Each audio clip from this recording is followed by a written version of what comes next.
پروردگار عالمین نے اپنے خلیل کی زندگی کی خوبصورتی کو مخلوق کے سامنے رکھا اور بظاہر حکم نہیں فرمایا، خواب دکھائی.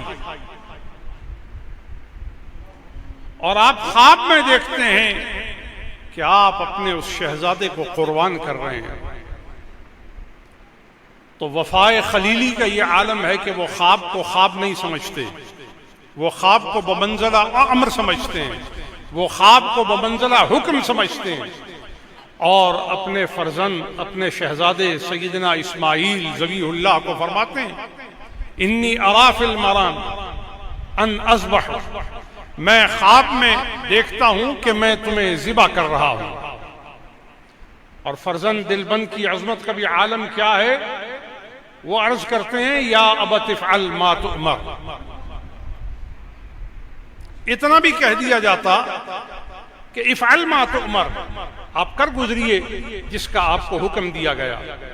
لیکن یا ابت کہہ کر یہ حقیقت آشکار کی گئی کہ خواب کے سمجھنے میں جو لطف و کرم آپ کے قلب اور ذہن پر ہے، اسی ذہن اور دل کا ٹکڑا میں بھی ہوں.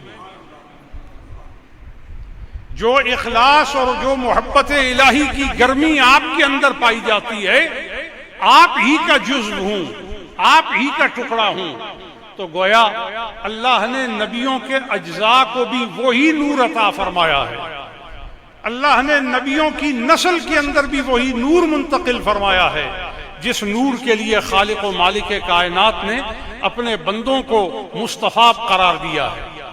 مصطفین الاخیار میں جن کو نامزد کر کے متعین کر کے رکھا ہے، خالق و مالک کائنات نے ان کی اصل کو اور ان کی نسل کو، ان کی اصل کو اور ان کی فرع کو، اور ان کے آبا کو اور ان کے اجزاء، ان کی اولاد کو بھی اسی کرامت، خوبی اور عظمت کا حقدار قرار دیا ہے.